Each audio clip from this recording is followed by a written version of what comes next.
When you think you're dying, Yeah. your mindset changes. Yeah. And so you can either fight it or you can give in. And at some point, I just said, I'm not ready to die. And I didn't feel convicted that that was my fate. Hey, how are you doing? This is Ronnie Rivera from Rebound's podcast, where the power of the comeback is the most important thing and the story is why we're here. Welcome to Rebound's podcast, my friend Lisa Long Lyter. How are you doing? I am doing fantastic. And I got to tell you, it's been a long day today, a good day. Yeah. I can't think of a better way to end it than being in this chair. Well, thank you. You're welcome. I have worked with you to try to get you here. I think your story is important. Not to mention, you are the wife of a friend of mine, Chief Tom Lyter. He's all right, that Tommy Lyter. That Tommy Lyter's a good guy. Yes. But we'll hear his story some other time. Your story Okay. is what why we're here today. I do like to talk about him. So. Well, he's a great guy. Yes. And so, rightfully so. You're a Yeah. proud wife, and you should be. I hope my wife talks about me like that. She does. And she does. Yeah. Fair enough. Well, like every show, we've had an opportunity to review your resume. And when I tell you this is a stout resume, like all leaders in our community, you are committed to things here. And I just kind of highlighted a few things here. You've been selected as the N Weekly Power List in 22, 23, 24, and 25, hopefully 26. And maybe I'm hoping Rick doesn't notice. I'm hoping he's just like, oh, yeah, okay. You've got an Entrecon Award for Servant Leader of the Year. You've been Greater Chamber of Pensacola PACE Award winner. You've been in leadership class of 2009. You're heavily invested into church and ministry. Is that correct? Yes. First Baptist Church. And I love Jesus. Amen. Ain't Yeah. nothing wrong with that. Yeah. Rebounds are about that. They're about Yes. faith a lot of times, and Yes. so I'm very happy to hear that. You have been one of the founding members and co-chairs of Pensacola Egg Fest since That's the probably inception. something I'm most proud of. We Yeah. started that 13 years ago. Yeah, Reached $1 million this year. congratulations. Giving away to charity. Or a nonprofit that raises money for other nonprofits. It's important. Yes. Those things are important in Yes. Escambia County and Pensacola. I think they are to me. Pensacola is a great city, and I Yeah. think those types of things are important. You were at Cox Media for a number of years. And you were at Blab TV. Quint Studer is one of the people that hired you. Well, I actually quit Cox to take a year off to travel. Yeah, and we're gonna- I said, the only way I will not go back to work somewhere, and the only way that I will not go on my trip is if Quint Studer called me, and I'd never met him. Uh-huh. And then within 12 hours, not only had I met him, interviewed with him, and accepted a job. He is an interesting character. He's and very persuasive. I'm going to have him on the podcast in Awesome. February. I'm very excited about that one. Awesome. And I'll tell this story real quick, and I don't tell a lot of stories, but recently I won an award for Civicon. Yes. And I was coming off the stage, and he said, "You're a master at what you do." And I'm going to tell you, it is something that'll never leave me. The moment that he just, he's that kind of leader. And so it really made me feel good about myself. love He's a that. great guy. Also, you have the owner of Red Iron Design. So I'm the owner of Red Iron Design, the social media division. The graphic design side is Doug Jolly. That's right. Yeah, my Doug, business partner. That's right. Yeah. And you are the owner and editor-in-chief of the visionary of Good News with the Local Pulse. I love that. Local Pulse Pensacola. So it's our third year. Telling stories of Pensacola and fantastic people that live here. I have something a little bit in common with you guys. Yes. So it's a great resume, but there are two things that I left out that I think are what I think are the most important, of course, about this resume. You traveled for 12 months to see this big, beautiful world. That is amazing. Did. Yes. And you majored as an undergraduate in social work, which says a lot. I don't think people know that about you. BSW in social work, and I actually physically worked in the field for a couple of years. I was in California for 6 years, and I was working with a children's home where I lived within the home with 3 other residential therapists, and we had 10 wards of the court. There were boys, 10 to 18. I learned a lot. I'm going to get to the story, but I am interested. Why did you move away from that field? I've known a lot of people in the field, and they're like, "I'll never leave unless it's for something in the field." But it's a very hard job to do. It's very difficult. My dad was a marriage and family therapist, so Okay. I thought this is what I want to do. I want to work in the social work field. I got into it and I realized that it is taxing beyond what anyone can imagine. And at the same time, after living in California for 6 years, I had a longing to be near my parents again. And I'm very thankful that I moved back. I moved back in 89, 88, I think. No, 91. I moved back in 91. And my dad ended up passing away at 67. If I had not moved back, I would have missed all those years with him. So it really came about because I moved back home. But when I got back home, I did not go back into the field. It was exhausting. And I think it takes a certain personality. And it takes a lot of fortitude. And I just, at that time in my life, it was not, I didn't feel like I had the skill set that was needed for that kind of work. Well, God has used your talents in other ways, so thank you so much. Thank you. So for listeners that may not know my friend Lisa Long Lyter, tell me what they don't know about. Who are you? Who is Lisa Long Lyter? Oh, well, that's a good question. I am someone that I have been given about 1 million opportunities. And so I'm living my life now in a way that gives them back to other people. I am just boomeranging them. I feel like as many bad things that have happened to me, it has only been because it opens up a whole world for 10,000 good things to happen to me. And so I'm at this age, I'm 61, and so I'm at an age where now I'm just living in the beauty of wisdom. I've learned some lessons, and I am using all that information to give back. Very good. Where are you at right now in your life? I'm in a really, really good place. So I've been married for 5 years to Chief Deputy Tommy Lyter. I am so thankful for my marriage. Every morning we get up and we pray together and we bless each other. So he prays for my day, I pray for his day, for protection. And so I walk out the door. Literally, it's like having a Catholic priest live with you. I walk out the door and I'm blessed. And I go about my day knowing that I have been covered in prayer by my husband. And so I'm working to do several things. I'm working to make sure that people have a respite from bad news. And that's my work at Local Pulse. So Local Pulse is a good news only newspaper. We started in 23. We did 2.4 million views. But I had a feeling that people wanted to read good news. I read a book called The Digital Soul, and it's about digital trauma. And after I read that book, I told Tommy, I've got to do something with this information. And it just so happened that right after I read the book, I had a conversation with my business partner, Chris Phillips, and said, I'd like to buy this. It's sitting dormant, basically. I'd like to buy the Pulse from you. And he's like, well, you can't buy it, but I'll partner with you. And so our second year, we did 4.7 million views. And then we just finished in December with 8 million views in the last 12 months. And so each year we've grown, and what it tells me is that my instinct was correct. People need a break from bad news. I think there's value to the news that Rick Goutzen does, that the News Journal, the WA, all of them, I think there's a value to that. But there wasn't enough good news to counterbalance and also to make sure my digital soul was at rest, or other people's was at rest. And so I'm providing a platform along with my team where you can come to a website where you know everything you read is positive and good and pure. That is amazing. And I think it's important, and I think that's important for our listeners to hear. And we have listeners from around the country, and I hope that people tune in to the Local Pulse in Pensacola, Florida. Yes. And we'll talk more about that towards the end of this. But what drives you to do the work that you do? What drives you to do this? I think what drives me is that I'm deeply motivated to empower the women that work with me.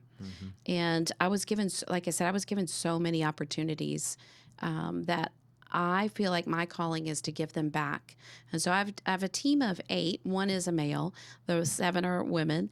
And I work very hard to make sure that they have the opportunity, number one, to learn a skill set so that when I'm long gone, I'm in heaven looking down on them and they're rocking it because they have a skill set that will take them far, whether it's writing in our social media agency, whether it's writing on local polls, selling ads, doing creative content. I want them to have a relationship that is, I want them to have relationships that are not just good, but excellent. So I'm also pouring into them and teaching them this is how you do life well when it comes to other people. You honor them, and we honor God, we honor each other on the team, and then we honor our clients, and then we honor our clients' clients. And I'm teaching them the value of that. And so they're leaving me. The goal is they're not going to work with me forever. I'm prepping them for their next position. They're learning a skill. They're learning how to have great relationships. And then I'm also hopefully, sharing why I do it. And it's because of Jesus. So those are the 3 things that I get up every day for. Amen, sister. If your life was a song, that's that's tough, right? Because not everybody, some people say, hey, maybe my life was a title of a movie or maybe a pain. But if your life was a song. Okay, what if I said if I was going to write a book, what the title would be? That's fair enough. Let me hear that. Because I can't think of a song, but I can tell you, I just started writing this article and I was like, this sounds like a book. Yeah. But I was motivated and inspired to write. I waited until I was 56 to get married, and here are the 5 things I learned. That's great. And so I told the team that, and they're like, oh, you have to write that. Yeah. And so I've been working on that. And so I would say right now that's a really good descriptive of where I'm at. Fair enough. I'm in a position right now that allows me to be filled, actually brimming over with gratitude. So, and I won't get too far down this, but so this is your first marriage with Tom Right. Lyter. This is your Yeah. first. Okay. Mm-hmm. Okay. And we'll. Yeah. Wow. Yeah. Congratulations. Thank you. Yeah, absolutely. I picked well. I think so. So if there's a quote or a motto or maybe a mindset that guides you in how you show up every day, what might that be? Well, I'm glad you asked that because I thought you might ask me, like, what's the best advice you've been given or something like that. And I started thinking about it. I said earlier, my dad was a marriage and family therapist. Yeah. And I had the beautiful opportunity to see him on a professional level. So he had an office, and one day I had broken up in a relationship, and I called him. I said, I need to see you. Like, I need you to counsel me on this. And so that started this beautiful 6-year journey of where in the beginning I would go and I would just tell him all the ways I'd been wronged. Yeah. And he would listen and he would counsel me. And then probably 6 months in, it was like, okay, I want you to meet me at Cactus Cantina. And the list wasn't about how I'd been wrong. The list was like, I'm going to need you to fix my fence. Yeah. My dryer stopped working. And it was just a list of father-daughter things, But I always had a date every other Tuesday with my dad at 11.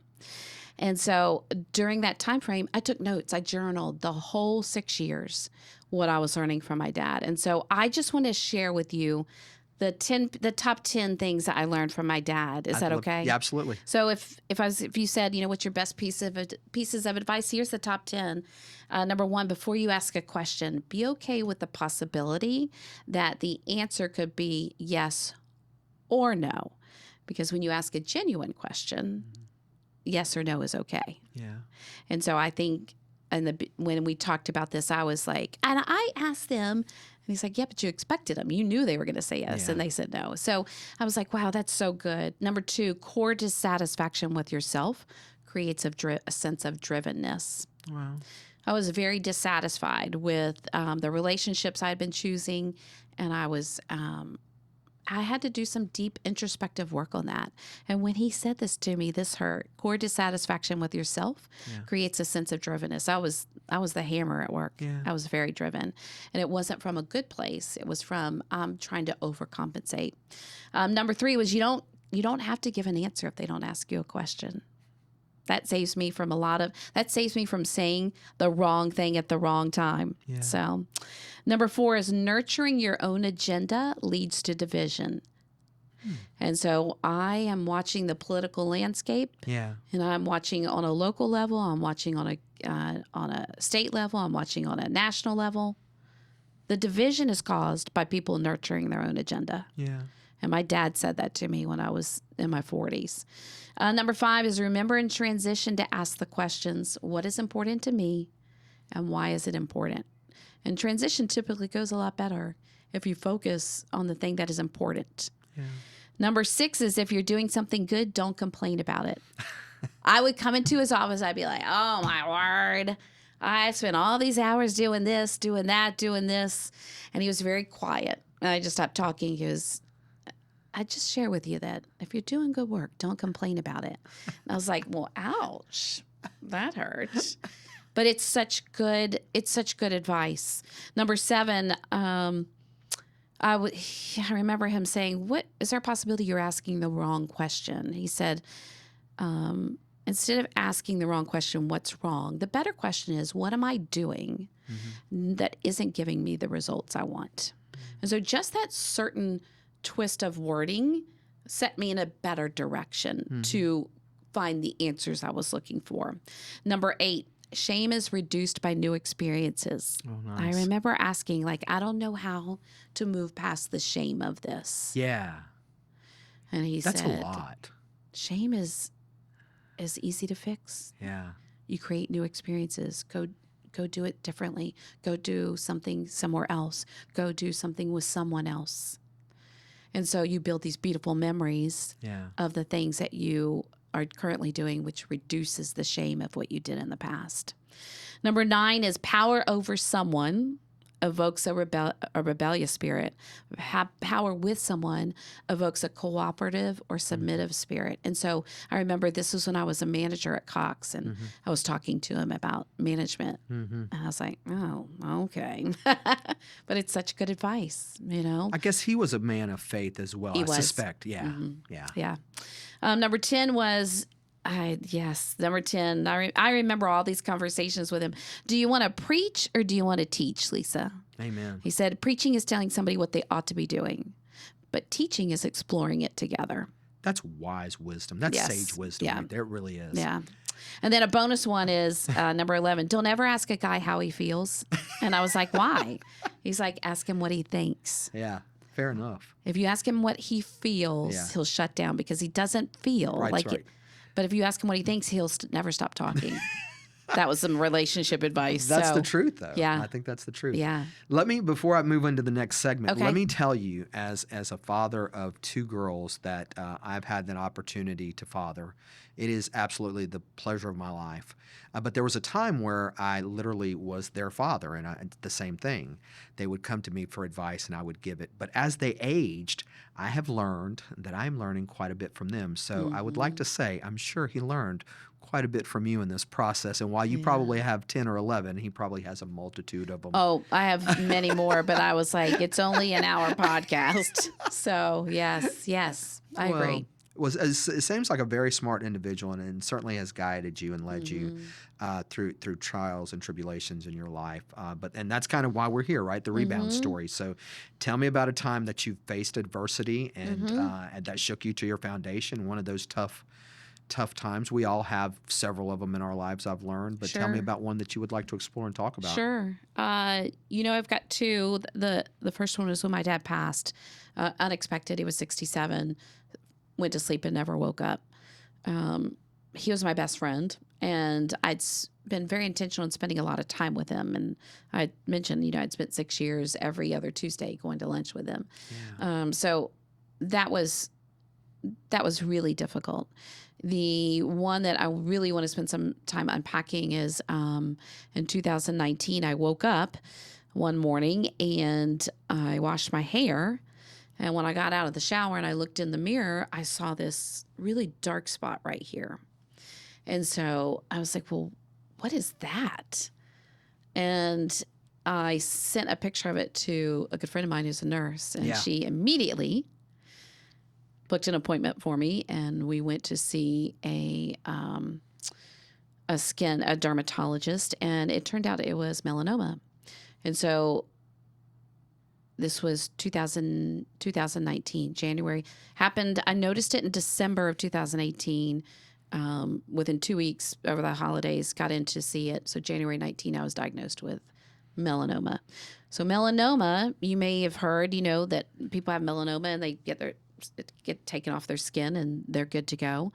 Melanoma on the scalp is a completely different story. It's why I wear a headband every day, because I have a big hole in my head right here. And it's hard to have melanoma on your head. There's not a lot of fat on your head. And so there's not a lot of room to take out cancer and survive. I was very blessed in this cancer journey. It had not gone very deep. I had noticed it right away and acted upon it right away. So that's the first thing I would say is if something looks odd, you get it taken care of right away.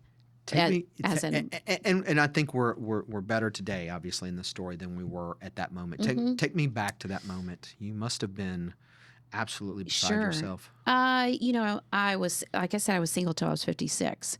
And so when I was diagnosed with this, I was not dating anyone. And I felt alone, even though I had and still have some of the richest friendships in the world. But I felt so alone. And so I would say that it took me when they said you have melanoma, I just remember shutting down for about 20 minutes. I don't even know what they said after that. Yeah. And so the person that was with me took notes, and it was shocking. And it was, I had to do some soul searching as to how I was going to manage this. It was my choice on how to manage it. And I'm thankful that I chose to, after a week or two of trying to process, I'm thankful that I chose to manage it in a way where I said, I'm going to believe Exodus 14:14. And so Exodus 14:14 says, be still and I will fight your battles. So he doesn't necessarily mean be physically still, or he means just to be calm. And so never have I repeated a scripture more than I did in the year 2019. So tell me about that emotion during that season. Tell me before you, and I think it's a little bit easier because you have some faith. And my understanding, and for me personally, those that lean on faith, things are not nearly as terrible as we may think. But tell me, there has to be a moment where you're like, oh man, you said I'm alone. I mean, you got to feel isolated. Sure. I will tell you that I thought I went through a series of feelings. It's the grief cycle. I literally thought I'm alone. Then I thought I'm going to die. And so, did you think I'm going to die alone? No, you know what? I couldn't get rid of people. Yeah. They were That's good. everywhere. So I didn't think I was going to die alone. I thought that I was going to die, though.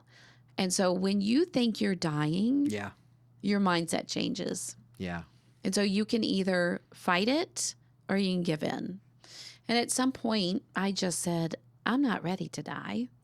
And I didn't feel convicted that that was my fate. And so I made a decision to do several things. Number one, I completely changed my social media habits. I blocked everyone that was negative on Facebook. And then on Instagram, I unfollowed all kinds of things and started following everything that I could get my hands on that was not about melanoma, not about cancer, but about positivity, about health, about the Bible, about people that have survived cancer and how that was working for them. And I chose to focus on things that were filling my soul with positive emotions. And then I chose not to do any research on melanoma. I think I can say to this day, if I have Googled it, I've never Googled melanoma. And so this is 2026. Yeah. This happened in 2019. I refuse to Google it. I feel like WebMD can take you down a dark hole.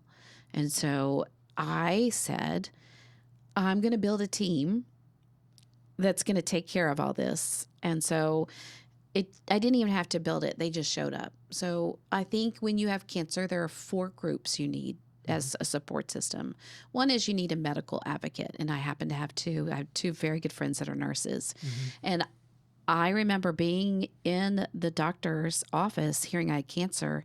And I literally was like, Psst, I'm out. I just checked out. Yeah. And when we left, I said, I don't even know. I don't know, and I don't want to know. Yeah. I've got to go back to work. Yeah.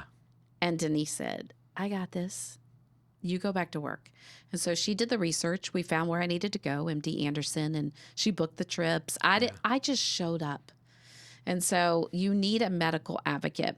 I think, too, that along with a medical advocate, you need emotional and mental health support. And so you need to find someone that is willing to listen. Mm-hmm. And so I didn't need anybody telling me a bunch of stuff. What I needed is someone just to let me process. You know, my dad had passed, so that's who I normally process things with. My mom was supportive, but also very upset, you know, at the thought of losing her daughter. And so I just had a couple of friends that were very wise and would come over when needed, or actually I never asked them. They just showed up at the right time. It's that intuitiveness that some people have. So I think you need emotional and mental health support. I also think you need, and I've been there, support.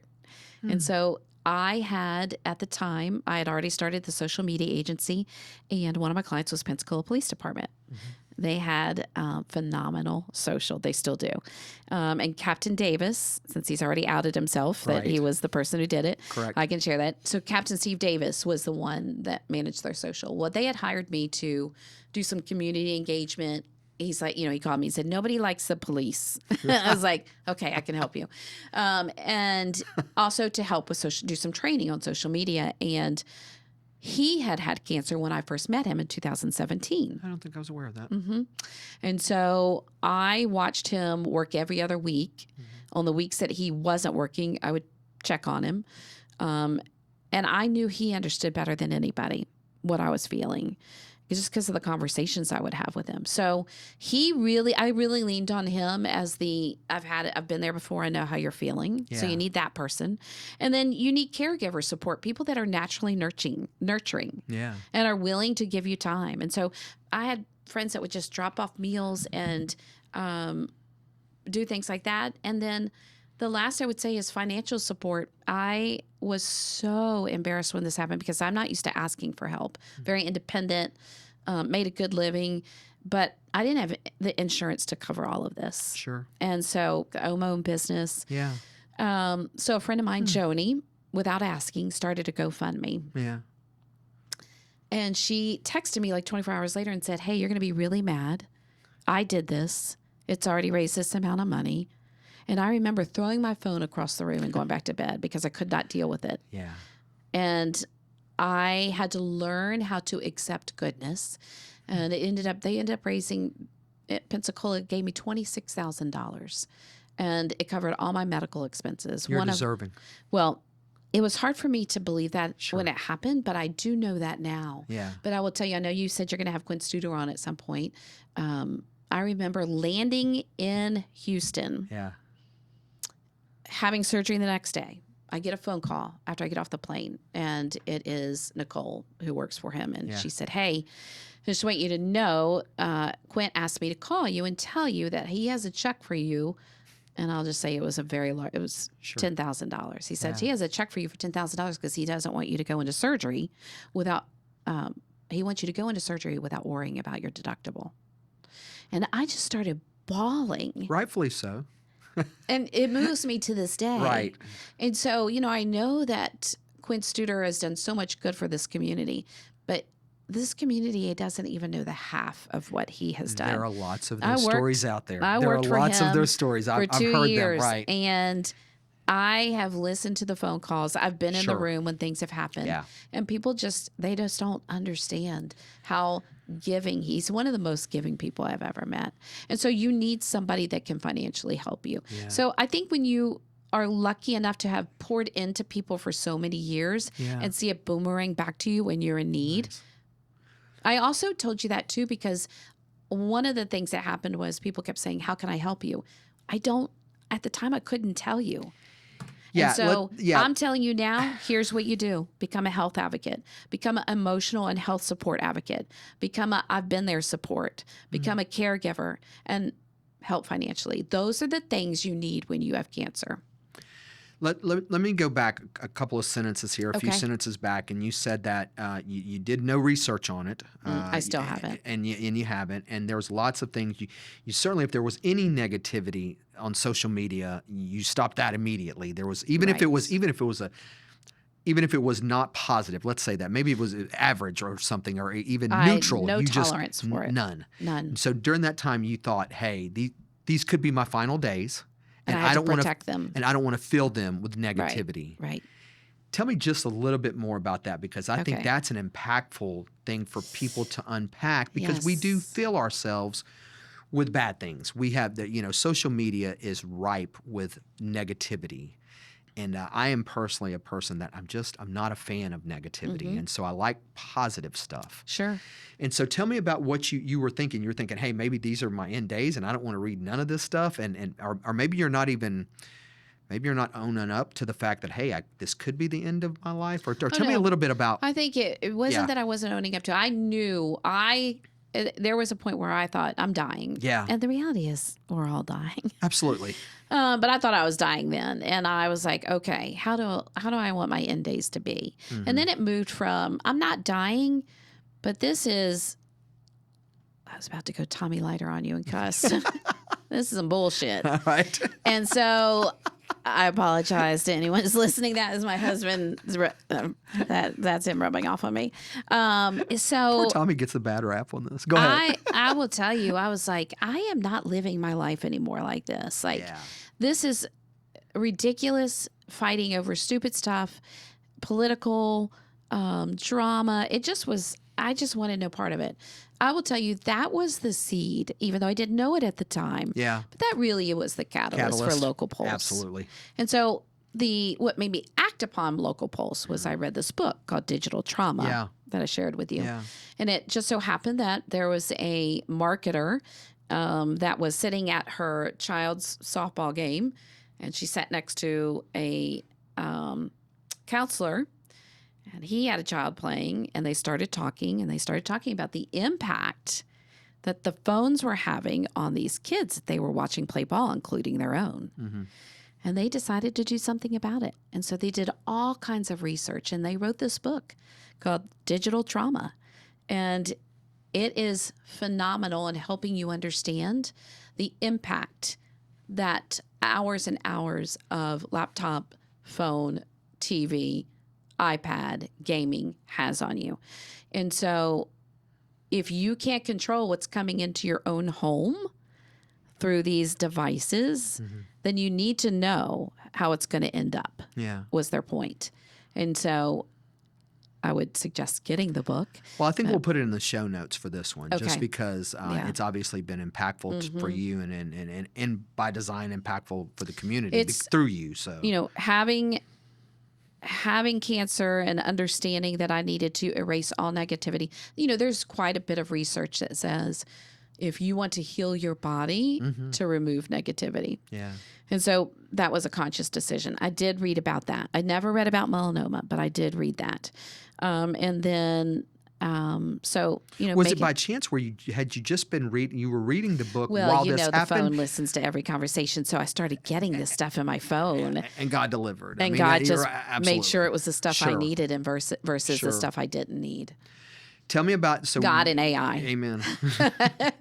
So you've got a team around you, but tell me about the struggle of those people. So these people, and you may not have seen that because they may have showed up every single day with bright, smiley faces. But I can tell you from being a caregiver to somebody that did contract cancer and eventually pass, it is a lot. It takes a toll. It does. You know what? I didn't know because I had never done that. I'd done that for my I watched my mother with my grandmother, but my grandmother lived out of town, so I only saw my mom like once a month. I didn't understand the toll it takes on you to watch someone either die or try to stop from dying. Yeah.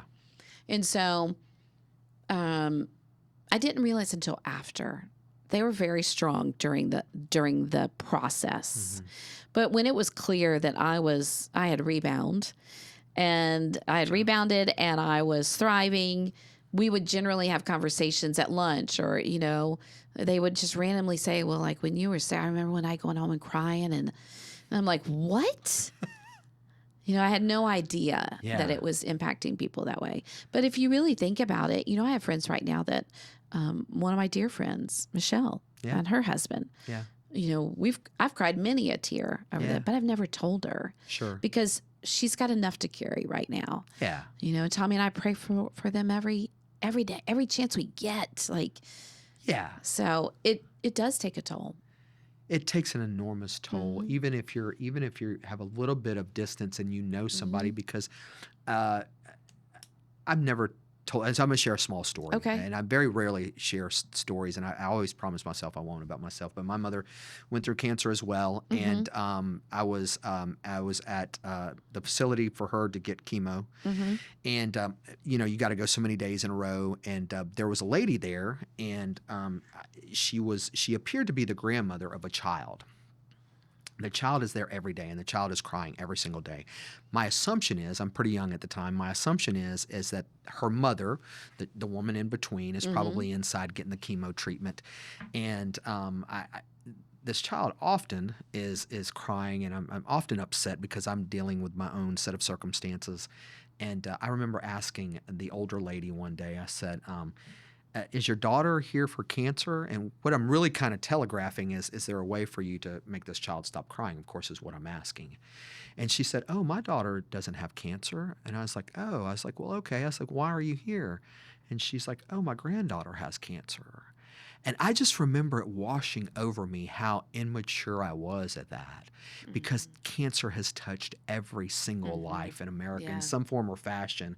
So if you don't have it, you certainly have a close friend that's had it. Yes, that's so true. And so it's wild to hear about that. Tell me about the hardest part. Let me just finish by saying, what a caregiver needs? Tell me. A caregiver. They do. That's the truth. That is the truth. That is the absolute truth. That is, I think, the biggest unsung hero in our country is the caregiver. There's tons of research on that. That we could do 3-4 hours on a podcast with right. that. Crystal, my wife, just came through that process of caregiving for her mother. Yes, and it is something. Yes. It is something. Tell me about the hardest part of admitting that you were having a struggle at the time. I've matured in my faith. At the time, I think that was a real test. Did I believe what I had grown up in church all my life? Did I believe it? Did I believe that God was hearing me? Was he listening? Did he care? That's probably the most I've ever been tested. And so I think that really was the turning moment for me to say, if I'm going to profess this faith like I have been, I better start living it, and living it to a higher degree. I was never a bad person. I've always been a good person, but I think that's also just naturally part of my personality. Sure. And so I think it was a little easier for me. Yeah. There's a little angel on both sides versus an angel and devil, right. And so it was a real challenge to say, okay, I'm going to give this 110% because I do believe this. Yeah. So I don't know if that answers the question. It does. Let me ask you, looking back, what is the lesson that took you the longest to learn during this period? That you are worthy of help. You're worthy of help. I will tell you that the money that was given to me, I still to this day, it makes me uncomfortable. I'm very grateful and thankful for it. Sure. But I will give money to we give, my husband and I tithe regularly. So I don't even think twice about it. But you want to give me money? Yeah. That's a different story. Like it just, that's some psychological stuff I haven't unpacked, obviously. So. Tommy's a funny guy. Tommy said to me one time, and I think it comes across from you too. He said, you're worthy. And I think that means a lot to people when they hear it. I hope it does. Let me ask you this question. And so early on, we talked about you're diagnosed and then you kind of you say, hey, I got to go back to work. Yeah.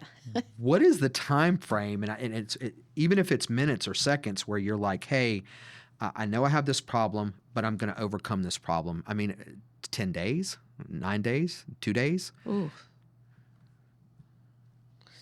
Because that's hard to hear that, yeah. that you've got melanoma, you've got some cancer. Well, I will tell you this, you're around cops all day long. I am.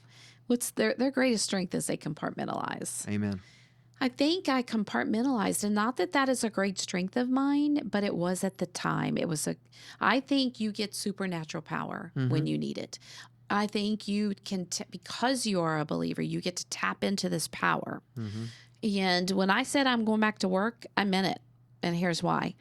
I didn't have insurance. And at the time, this had just happened. So I didn't, I had money in savings, but I was thinking, I don't even know what's happening right now, much less how much money I'm going to need to go through this. I think that resonates with people more than you realize. Okay. There are people at home today that are like, man, I don't have insurance, and they're diagnosed with something, and it's. I mean, there's a lot more people I think than I realize. Maybe that's the better saying here. Maybe not you, but maybe me. So I just said I'm going back to work because I got to pay I'm going to have to pay some medical bills, obviously. Yeah. And I compartmentalized it, and I was okay. When did I crash and burn and then start to come back up? Probably when we were in Houston and they said, we're going to have to open up your scalp, take this size out. Yeah. And then you're going to be left with this big hole for a year as it heals. Now, this is why you got to have an advocate. Because the nurse, my friend that was with me was a nurse, started asking a bunch of questions. Yeah. Come to find out, even though MD Anderson is the very best at what they do, they don't know everything. Amen. My friend Kristen said, no, I don't believe that. I'm data-based. I'm reading all about the surgery you're going to do. There's 2 parts to it. And she kept pressing to the point where it irritated my surgeon. But she ended up calling the company that made the mesh that went in my head. And they said, yeah, there's 2 parts to it, and we'll hook you up with the right people. And so I had my surgeon, MD Anderson, who released me and said, good luck, with a big old hole in my head and a mesh patch. And then I came back to Pensacola and went to Dr. Parks in Mobile, his father had just had the same surgery, believed in this mesh product. And he said, I'm going to give you a mini facelift. And he literally pulled up both sides of my head, sewed it together. And therefore, I don't have hair right there, but I don't have a wide gaping hole. So that's wild. Here's the other thing I have not mentioned yet is I don't believe in second opinions. I believe in third opinions. Really? Because doctors are humans. Yeah. And the first doctor I went to here in Pensacola, which I am not going to name, but did the wrong biopsy. When you have melanoma on your head, you do a punch biopsy, and he did a scrape. Well, a scrape spreads melanoma. And so when my friend Denise and Kristen realized that, that's when they said, well, we're going out of town. And so when I got to MD Anderson, they were phenomenal. But even they didn't know about the second part of the surgery that was needed for this mesh product. And so get a third opinion. And the way our medical system is set up, the way our health system is set up, they don't appreciate you asking for second and third opinions. Yeah. And so you have to advocate for yourself, or you have to have your health advocate for a second and third opinion. What sparked the shift from at least where you're like, hey, this is not good, to at least this looks like we're going to make this. That looks like there's going to be some progress and things could get better. How does that spark? How does that shift? How does that work for you? I think a couple of things. One, they said it's not as deep as we thought. You caught it early. So prevention, you literally see something on your body, you go to the doctor. 2, I never had release faith-wise that it was my end time. Tell me about that. I would say that I kept praying, am I dying? Like, what's happening? What is it you want me to know? Well, I find that when I don't know what to pray, I pray this prayer every morning or during the day. What is it that you want me to know? And then I'm quiet. And the things that he was giving me were all life-giving and life-breathing and positive. And so I realized that it was not my end time. That's got to be a lot, though. Mm-hmm. It's got to be a lot to say, "Hey, God, I'm listening," and you're hoping for signs. Did you get signs? Did you? Oh, I think signs showed up at my doorstep unexpectedly with, this was before DoorDash. I have my own personal DoorDash flotilla. I mean, at any given moment, there was food on my porch, and they knew that if I didn't answer the phone or the door, I didn't feel like talking, and so they would just leave it on the doorstep. Yeah. I never had to go get food. It was always brought to me. I had all these people helping me, calling me, checking on me, so much so that I couldn't keep up. And this is trauma, I will tell you. I still have texts in my phone that I have not opened from 2019 of people checking on me because it was so overwhelming to me. Really? The love, the care. Yeah. I'm sure that one day I will, but trauma shows up in weird ways. Yeah, it does. And to this day, I didn't delete them, but I haven't read them. And I trust that one day I will read them on the right day. It's coming. Yeah. How did you start to rebuild your confidence during this period as you're moving forward? That's a good question because I have a lot of hair, and my hair was my crowning glory. And, how does it feel when what you think is one of your best attributes is gone? And granted, there's a lot back here, but like right here, this is where, So I think that rebuilding is a day at a time, Rebounding is really not about, I think rebounding, I'm going to speak for myself. Please. Rebounding is a slow process. I'm sure it can be quick for other people. But during the actual healing process, physically I was healing, and I was healing at the right pace. But I literally let myself slow down. I didn't work for 6 months. And I made a decision that, because I had read, not about melanoma, but I had read about when you are recovering from cancer, if you will not raise your cortisol and relax, you have a higher propensity to recover. And so I let go, and I let Jesus take care of it. My friends take care of it. So, when did you realize that you were not the same person? I think I knew that right away. Did you? Yeah, I think I knew that this was going to be life-changing. Either I was going to be dead, and that was life-changing, or I wasn't going to keep living the same way. And so the same way being, I think letting things bother me that are so unimportant, what other people think, unless they're people that care about me and pour into me, overworking, trying to earn people's approval through work. There's a lot of things I could list. I gave a lot of that stuff up. You are a guardian. What I would think, you're a guardian of positivity. There's very little doubt in my mind that you are not approachable with negativity. And so that must have been, at least through this process, but it sounds like it started earlier. It seems like it's been I think it's been transition. To certain extents, but I will tell you now, I just don't, I don't want it invading my brain, my body, nothing, What did rebuilding look like practically for you? The practical portion of this. Yeah. So I was, I think back about this. I had the social media agency, and the one group I did not mention that took care of me unbelievably well was my clients. And I find that so surprising. Nathan Holler, Sharon Holler at Doghouse, Jane and Frank Taylor at Global Grill. Yeah. Like, these people cared for me. That I would walk into Doghouse and he'd snap his fingers and say, put this on the line for. I didn't even have to order. And he would feed me every day. Now, at this point, I was feeling better and I was getting up and going, but I was tired.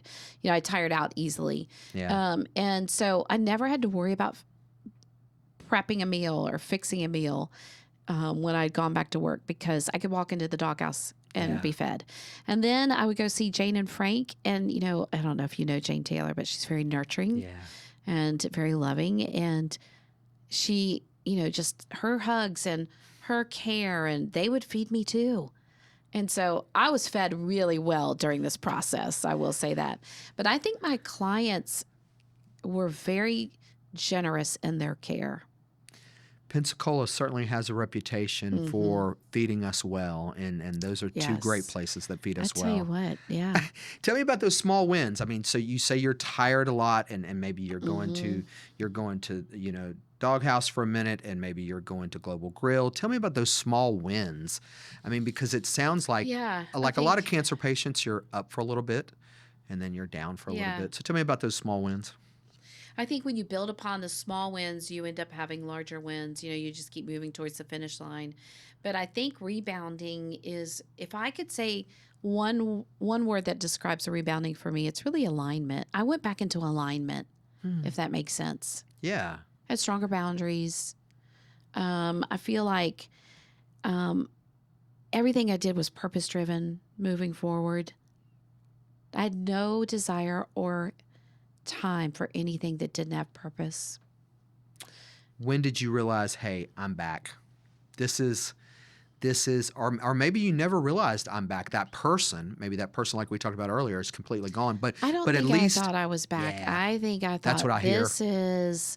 This is the best I've ever been in alignment with what my body needs and what my soul needs. Amen. So rebounding for me was really about alignment.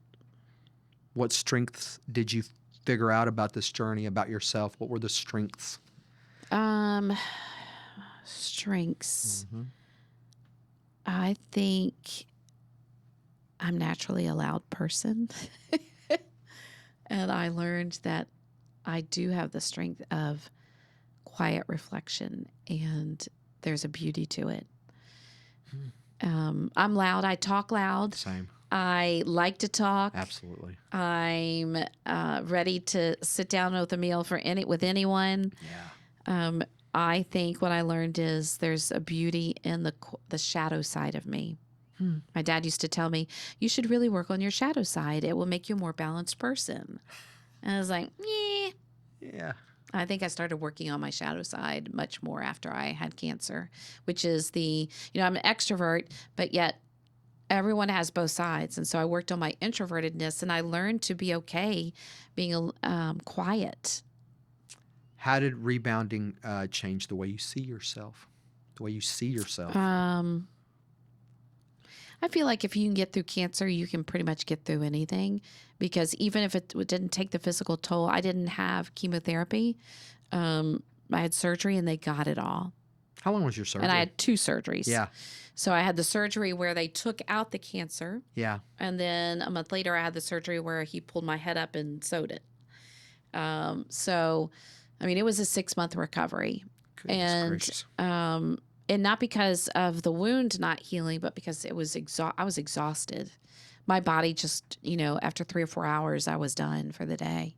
So I just really spent time resting and reading positive things and watching old movies. Was this brought on from the sun? I mean, you hear that a lot, and certainly you hear that. Yeah, they say, they don't know, but sure. the doctor, the surgeon at MD Anderson said, more than likely what's happened is in your younger years, you probably had 3 to 5 burns. And I was thinking, oh, wow. Lord. I remember we used to go to the beach every weekend. Sure. And my parents didn't know anything about sunscreen at that time. Yeah. So I do believe that it was sun-related. Yeah. That's so but scary. My hair is thick, and so I was just surprised. Yeah. So. What is the thing that you're most proudest about yourself during this period? That I didn't give up. Everybody has a choice to make every morning when you get up, every day, during the day. We're always making choices. And I just keep making choices to the right versus the left. Yeah. What do people misunderstand about what it takes to have a rebound or a comeback? What do they misunderstand about it? I'll tell you the misunderstanding. I don't know if it's about the rebound. Well, I guess it was during the process. This happened to me more than once. Fair enough. I had 3 or 4 people ask this question. Why would you go to MD Anderson and spend all that money to get care when you could just stay in Pensacola? And that really tied in and triggered my I'm not worthy of all of this. Yeah. And so I really had to work through that. I would say that's one thing you don't want to say to someone when they are trying to figure out their healthcare journey and stay alive. You don't want to question why they've chosen to go to a certain doctor. Yeah. So, yeah, that's tough. I don't know that you tell somebody. That's just tough. I really should write a book about what not to say to cancer victims. You know, I had many people say to me, "Oh, let me tell about my grandmother. She died." Yeah. Like I don't want to hear any of that. Right. None. I don't want to hear about death. I only want life-giving, life-breathing conversations. Yeah.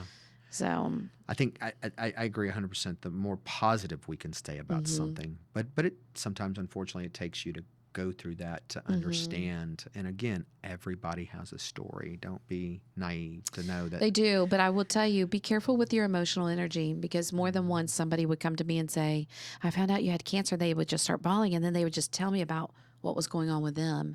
And I could barely manage my own emotional health at the moment. I cannot take on someone else's. I think that's important to hear. So if someone has cancer, don't take your emotional baggage to them. Yeah. What doors opened because of this setback? That's a...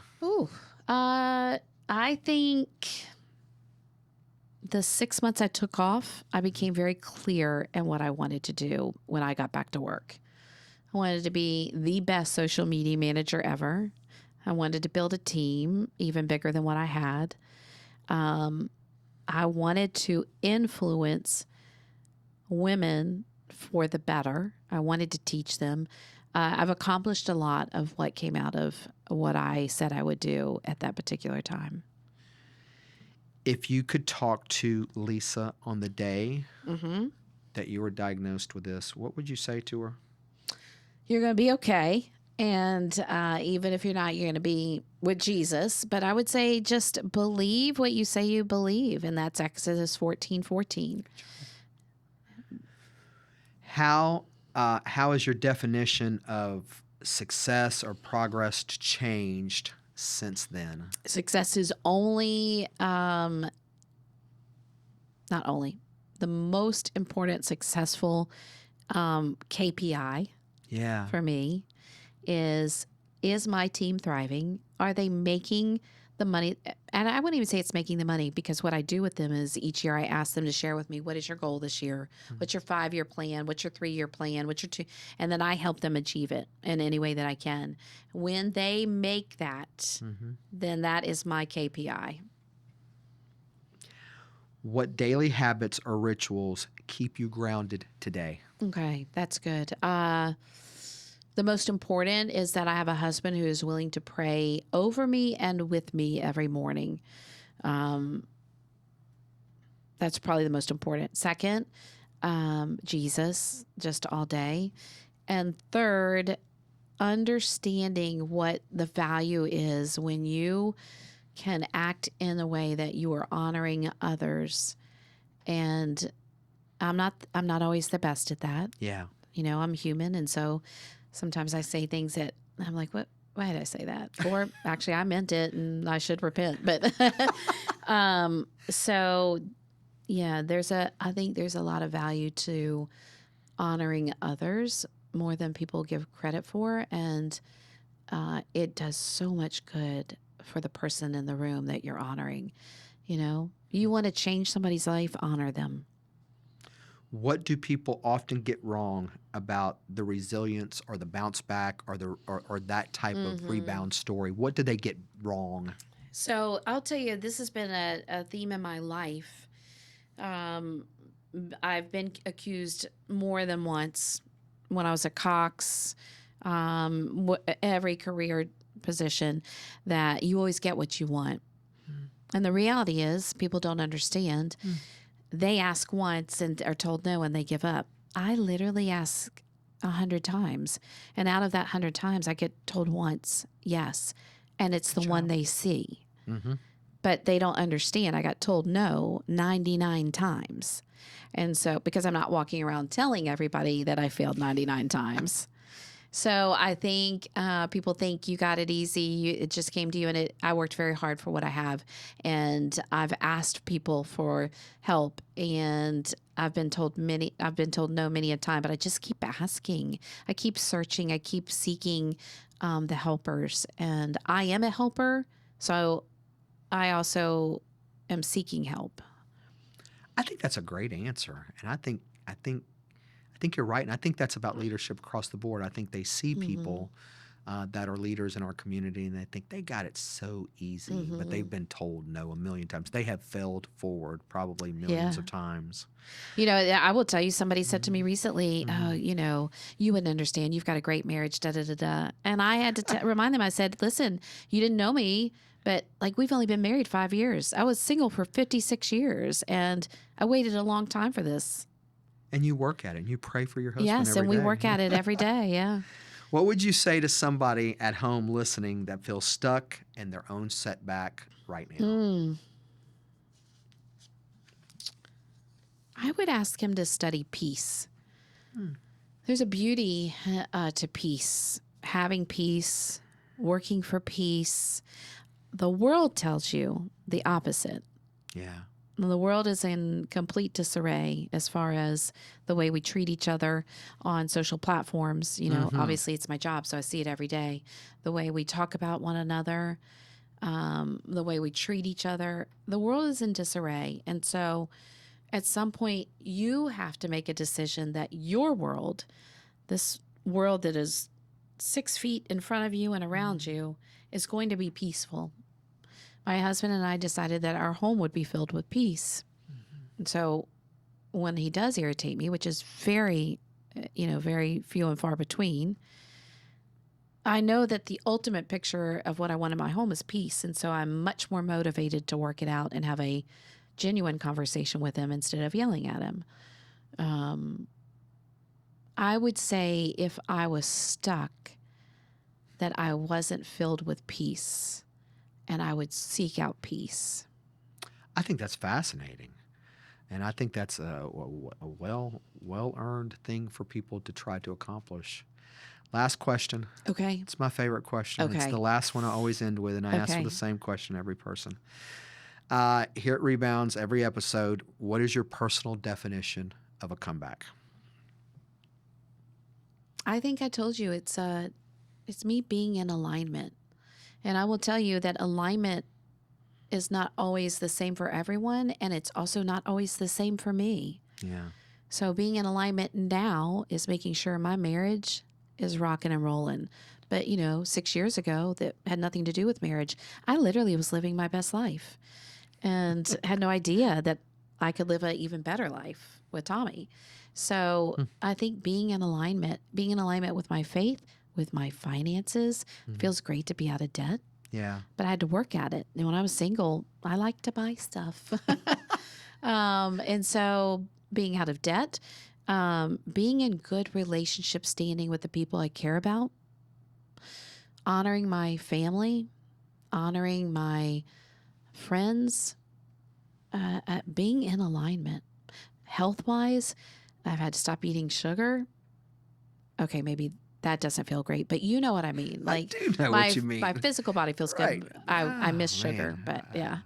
So before I wrap this up, I'm going to take a little bit of liberty again, and I would like for you to mention, if you would like, the names of every one of those individuals that you feel like were caregivers to you. If you'd like to, and if you would not, that's fine. Wow, but it's important. It's important to recognize the communities around us that are willing to step up for us and to be those people. If you want to, and if you don't, I certainly respect that. Or one or two, or any variation. Fair enough. I would tell you, that my clients definitely were very patient in how they just let somebody else take over their social that was on my team, and So, the Holler family, the Taylor family, the Elabash family. I have some very generous and loving clients. Yeah. I would say my church family.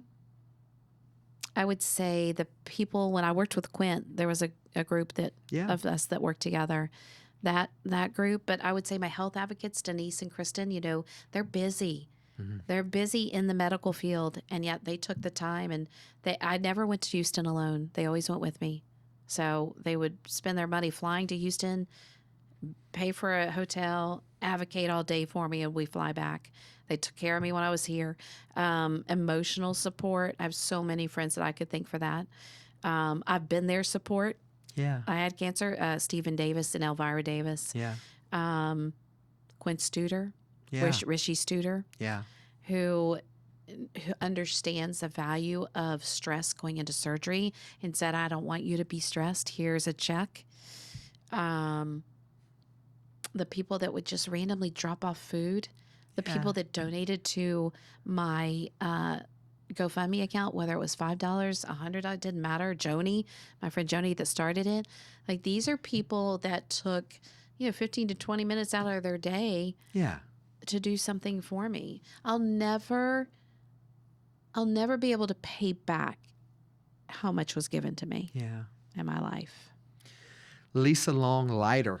Yes. We appreciate you being here. You promised to come back because I got a couple of other stories. There's no doubt. We've got some stories. There's no doubt. I've enjoyed sitting with you this evening and hearing about your story. If you guys want, you can find Lisa, her paper, at least the local Pulse, can be found online, of course. Facebook, Instagram. All of the socials. Mm-hmm. And if you're looking for Red Iron Design, you certainly can find them Facebook, on the socials, Instagram as well. And I would suggest they get the book. We're going to put it in the show notes. We're going to put it in the show notes because it's obviously very impactful, and I do think it's important for people to cleanse themselves, especially during this season, right? Yeah. It's a new year, new you, and so let's start out with a new year, new you, and really cleanse your soul of those things that are and understand the impact of what you're doing. Yeah, I think it's important. I always tell the girls at home, garbage in, garbage out. So don't put that garbage in your body. Yeah. So thank you for your time and look forward to seeing you soon. Yes, ma'am. Thank you. Bye. Thanks for listening to Rebounds Podcast with Ronnie Rivera.